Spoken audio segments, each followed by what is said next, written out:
Hi everyone, it's Bob here from iManageperformance.com.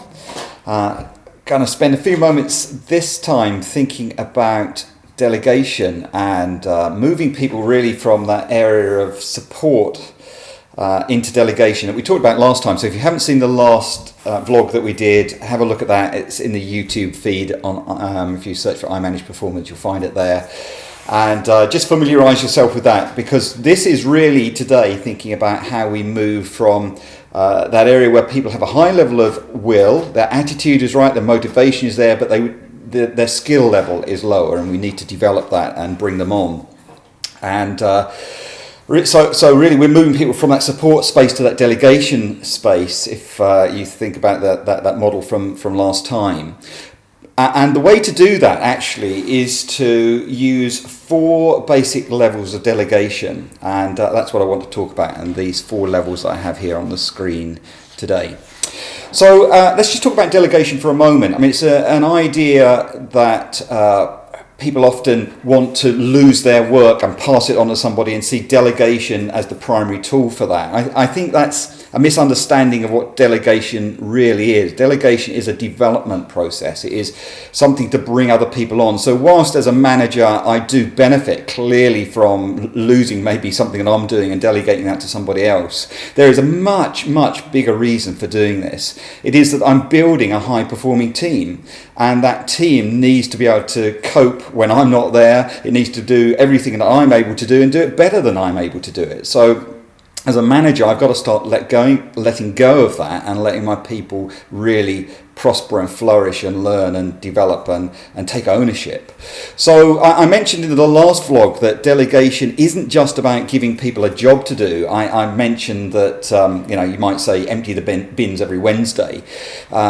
Delegation is much more engaging the person's thinking around the task in hand. So the simple example moves from emptying the bins on Wednesday to will you be responsible for emptying the bins when they need it? So trivial example, but really clear in showing that actually you're giving the person the ownership to think through what's required at any given time in the process. Now these four levels of delegation really help the manager to lead somebody into that place where they really are able to take control and really build up and have the skill to deliver the thing that we're talking about. And it starts with level 1, but you can enter this at any level. So you could enter it at level 2 and then go 3, 4, or even enter it at level 3 and then move to 4. So, it depends where the individual's at, it depends what the task is, whether you choose really to start at level 1 or higher in the process. But actually, if it's absolutely first time and the person does not have the skill, then you would start at level 1 and work through 1, 2, 3, 4. So let me just describe that and think about how that works. So level 1 is the level where we really show the individual what's required of them, what's required of the output, what the quality level is. It's simply do this with me. So we're sitting down, they're watching, they're observing, they're getting the big picture, they're seeing how the whole thing hangs together, they're seeing what standards you're using, what you consider to be acceptable, what you don't consider to be acceptable. They're also getting a view of process, and you can guide that in terms of whether there's a specific process that must be adhered to, if it's for legal or regulatory reasons or something, or you can also open up where there's multiple ways to do it because you're demonstrating and taking the person through it. So very first time, level 1 delegation is do it with me. Then if we think about level 2, once we've done that, we can move up to this idea that we can let go a little bit and let the individual have a wider part in the role. So we would say, let me know how you're getting on. So, do that task again. You did it with me last time. This time, go through it and let me know how you're getting on. So put checkpoints in so that you can make sure everything's going well, that they can feel supported, that you can guide them and steer them at any point during that process, and you can check that the deliverable is as you want it by the end of the process. Level 3 delegation, once I get there, I can again step back and allow them even more autonomy with the task. So here I would be saying, let me know when you're finished.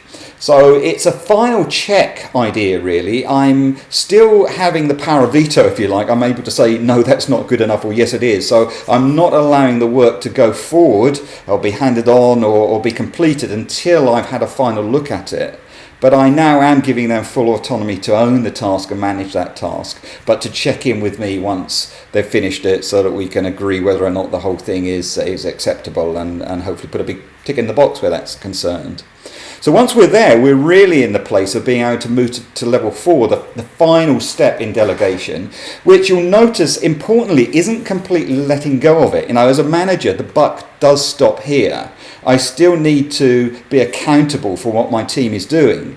So at level 4, what I'm putting in place is the ownership of the task with the other person, but I'm keeping my risk covered. I'm managing risk by saying, let me know if you have any problems. So the 4th time I delegate it, I get the person to do it and to own it and to deliver it. And if there's no problems, I have no further involvement. But what I'm encouraging them to do is check with me if anything's going wrong, or they're struggling, or something's happened that's not working, or there's an external force, whatever it may be. So that I'm not just sort of relinquishing responsibility and dumping a task on somebody. I am still there to be pulled in as the senior person, the person with more experience, the person who's able to steer and make those decisions if something's out of the ordinary and not going the way it normally would. So 4 simple level of delegation. You don't need any more. Just those 4 steps will take somebody from a low level of skill up to a high level of skill. It will give them ownership and responsibility. They will know what standards you expect of them. And from that point on, you've developed that individual, and they can go on and grow and utilize that skill in their day-to-day business.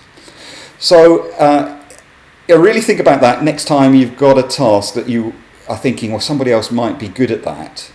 Really think about this process if it's developmental. I really believe delegation is a developmental activity where you think, okay, I've got somebody here who has the right attitude and I want to develop them and bring them on. Then take them through these levels. You can start at level 2, you can start at level 3, you can even start at level 4 if the person already has a relatively high level of skill around the area. But in the developmental stage where we're bringing them up from that support area last time we talked about up to that delegation area, then I would start lower, level 1, level 2, level 3, level 4. Hope that's useful. Do connect with us if you like this and would like more of these vlogs and more information. Follow us on iManage Performance on YouTube, on Facebook. We're at iManage on Twitter. iManageperformance.com. Loads of good material resources there as well to take a look at. Catch you next time.